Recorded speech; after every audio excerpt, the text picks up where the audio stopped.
আসসালামু আলাইকুম ভিউয়ার্স, এই ভিডিওতে আমি রাইট ফর্ম অফ ভার্বস নিয়ে আলোচনা করব। তো ভিউয়ার্স, আপনারা স্ক্রিনে দেখতে পাচ্ছেন যে এই প্যাসেজটি 2024 সালের বোর্ড পরীক্ষায় অর্থাৎ চট্টগ্রাম বোর্ডে আসছে। তো ভিউয়ার্স সঙ্গেই থাকুন, আমি এখন এই প্যাসেজটিতে ভার্বের রাইট ফর্ম বসাবো। ওকে, প্রথম সেন্টেন্সটি হচ্ছে যে relationships dash of different kinds, মানে সম্পর্কগুলো, এখানে বহুবচন সম্পর্কগুলো বিভিন্ন ধরনের। তো এখানে আমাদের যেহেতু সাবজেক্ট প্লুরাল, তাহলে বি ভার্বের জায়গায় এখানে অবশ্যই বি ভার্বের জায়গায় এখানে আর বসবে, যেহেতু সাবজেক্ট প্লুরাল। আর এখানে ফার্স্ট ইনডিফিনিট হওয়ার কোনো সুযোগ নেই, যেহেতু উপযুক্ত কোনো ক্লু নেই যেটা ফার্স্ট ইনডিফিনিট হবে কিনা।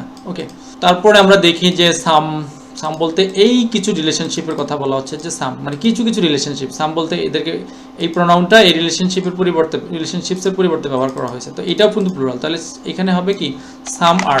ওকে, সাম আর ফ্যামিলিয়ার, কিছু হচ্ছে আমাদের কি পারিবারিক অ্যান্ড ইন্টিমেট বা ঘনিষ্ঠতার মাধ্যমে যেটা হয়, যে ধরনের সম্পর্কগুলি হয়।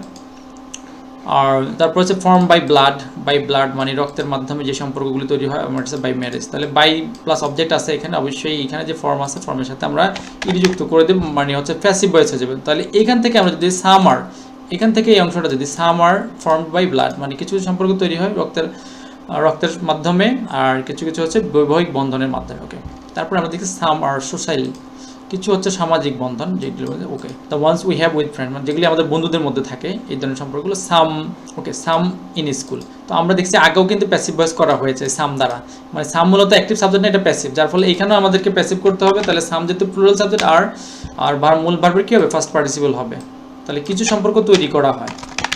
যখন আমরা প্যাসিভ করি তখন কি হয়, সম্পর্ক কোনো কাজকে তার নিজের উপরে পড়ে, মানে কিছু সম্পর্ক এই সাম দ্বারা রিলেশনশিপ বোঝানো হয়েছে। ওকে, তাহলে কিছু সম্পর্ক কি তৈরি করা ইন স্কুলে, হোয়ার উই, এখানে অ্যাক্টিভ সাবজেক্ট আছে উই, মানে এখানে ব্যক্তি বোঝাচ্ছে। ওকে, উই ফর্ম ক্লোজ বন্ড, এখানে ভার্বের প্রেজেন্ট ফর্ম বসবে, যেহেতু আমাদের মূলত পুরো ফুল সেন্টেন্সটাই ছিল প্রেজেন্ট ইনডিফিনিটে।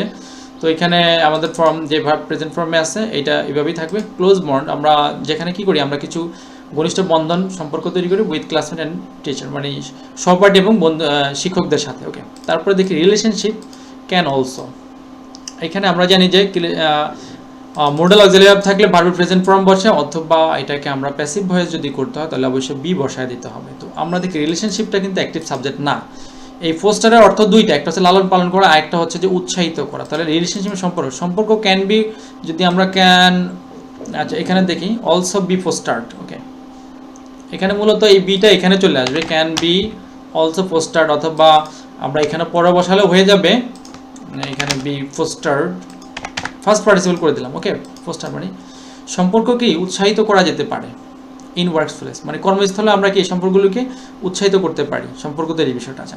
হুইচ মে কুইকলি, যেটা এখানে কিন্তু সাবজেক্টটা একটি বিষয় আছে, যেটা কি করতে পারে, হুইচ মে সম্ভাবনা বোঝাচ্ছে এখানে, মে কুইকলি চেঞ্জ, যেটা পরিবর্তন করতে পারে ফ্রম প্রফেশনাল টু সোশ্যাল, মানে যেটা পেশাদারিত্ব থেকে কি সামাজিক একটা সম্পর্কের দিকে কি একটা সম্পর্ক তৈরি করতে পারে বা একটা পরিবর্তন করতে পারে।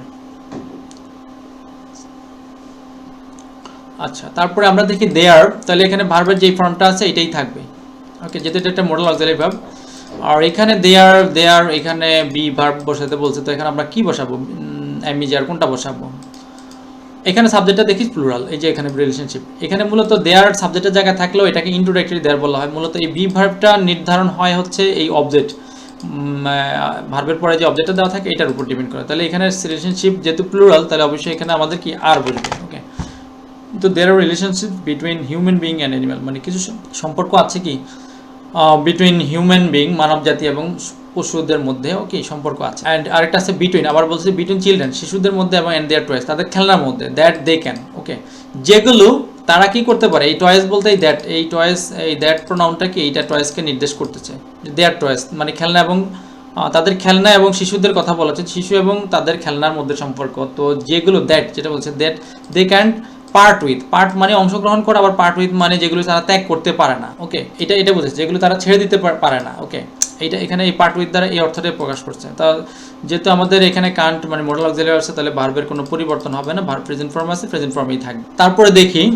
অল দিস রিলেশনশিপ, এই সকল সম্পর্কগুলো এখানে কি, এখানে এটা সাবজেক্টটা অ্যাক্টিভ মনে হচ্ছে, যে এই সকল সম্পর্ক কিছুটা করে। Okay, keep us close to each other, মানে আমাদেরকে কি কাছাকাছি রাখে, ইচ আদার প্রত্যেককে কাছাকাছি রাখে। তো সাবজেক্ট যেহেতু প্লুরাল, অল দিস রিলেশনশিপস, ওকে, তাহলে অবশ্যই এখানে আমাদের ভার্বের প্রেজেন্ট ফর্ম যেটা আছে ওইটাই থাকবে, আস ক্লোজ ইচ আদার, এমনকি প্রোভাইড।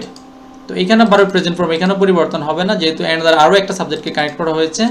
অ্যান্ড প্রোভাইড এটা আমাদেরকে কি প্রদান করে, যোগান দেয়, us all kinds of support, সকল ধরনের সাপোর্ট দেয়, এটা আমাদেরকে লাভ অ্যান্ড এফেকশন এবং ভালোবাসা এবং স্নেহ দেয়। ওকে, এই person have no family feels. তো বিয়ার্স এখানে একটা ভার্ব দেওয়া আছে, হ্যাভ ভার্ব বসাতে বলছে, হ্যাভ ভার্বের পরিবর্তন করতে বলছে, আর হচ্ছে ফিলস। এইখানে হচ্ছে মূল ভার্ব।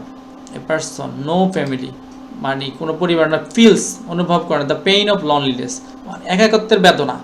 তাহলে এখানে আমরা কি করব, এখানে কিন্তু প্রিন্সিপাল ভার্ব আছে, যদি এরপরে যদি আমরা দেখি যে সাবজেক্টের পরে বা স্টার্টিংয়ে যদি কোনো ভার্ব দেওয়া থাকে তাহলে আমরা ভার্বের সাথে অবশ্যই কী করবো, আইএনজি যুক্ত করব। তাহলে এটা কি প্রকাশ করবে, এটা কি প্রকাশ করতে পারে, সাবজেক্টের পরে যখন হয় তখন বোঝাচ্ছে যে ওই পার্সনকে ইন্ডিকেট করতেছে যে এই পার্সন হ্যাভিং নো ফ্যামিলি, মানে যার কোনো পরিবার নেই। এটা হচ্ছে আমাদের সিম্পল সেন্টেন্স, যার ফলে এটা সাবজেক্ট একটাই, ওকে। আর এটা মূলত সাবজেক্ট একটা না, মূলত একটা মাত্র প্রিন্সিপাল ক্লজ থাকবে, ওকে। তো এইটা বোঝাচ্ছে যে হ্যাভিং এর সাথে যখন আইনজি যুক্ত করলাম তখন এটা অর্থ পড়ছে যে এই পার্সন হ্যাভিং নো ফ্যামিলি, যার কোনো কি পরিবার নেই, সে কি করে, ফিলস, সেই পার্সন হ্যাভিং নো ফ্যামিলি, পরিবার নেই, ফিল দ্য পেইন অফ, সে কি অনুভব করে, পেইন অফ লনলিনেস, একাকিত্বের বেদনাটা অনুভব করে, ওকে। অ্যান্ড আইসোলেশন মানে বিচ্ছিন্নতার বেদনাটা অনুভব করে, ওকে। দেয়ার, তারপরে এখানে আবার বি ভার্ব বসাইতে বলছে। তো বি ভার্ব এখানে কিভাবে হবে, বি ভার্বটা অবশ্যই অবজেক্ট অনুযায়ী হবে। এখানে অবজেক্ট আছে নো ওয়ান, তাহলে এটা singular, third person singular number, তাহলে এখানে অবশ্যই কি বসবে, ইজ বসবে, ওকে। তারপরে আমাদের আছে no one, there is no one, কেউ নাই, টু লাভ, টু দ্বারা আরেকটা, এই যে এখানে একটা ভার্ব বসাতে, এখানে বি ভার্বটা হচ্ছে গিয়ে প্রিন্সিপাল ভার্ব হিসেবে আসছে, যার ফলে এখানে আরেকটা ভার্বটা কানেক্ট করছে, এটা হচ্ছে টু লাভ, মানে এটা হচ্ছে অসাময়িক ক্রিয়া। দেয়ার ইজ কেউ নেই হাসার, অর ক্রাই, এখানেও তো টু হিসাবে বসার কথা, যে আমাদের এখানেও আরেকটা নন ফাইনিট ভার্ব অসমাপিক ক্রিয়া আছে, যে কেউ নাই হাসার, কেউ নাই কান্নার, উইথ হিম হার, মানে তার সাথে, সেটা পুরুষ হোক আর মহিলা হোক তার সাথে। তো এখানে হবে না, একটা কারণ নেই, যেহেতু দুটোটা অসমাপিক ক্রিয়া, আর এখানে অর দ্বারা, এন্ড দ্বারা কানেক্ট করা হয়েছে, অর দ্বারা কানেক্ট করা হয়েছে। অর এন্ড দ্বারা যদি কানেক্ট করা হয় এই ধরনের ভার্বগুলো, তাহলে অবশ্যই আগে দেখতে হবে যদি একটা ভার্ব বসানো হয়েছে তাহলে পরবর্তীগুলো বসানোর প্রয়োজন পড়বে না, যদি বসায় তাহলে এটা ভুল হবে, মানে একই জিনিস বারবার রিপিট করা, এই ধরনের ভুল হবে। তো ভিউয়ার্স আশা করি আপনারা বুঝতে পেরেছেন। তো অবশ্যই যদি ভালো লাগে অবশ্যই সাবস্ক্রাইব করবেন।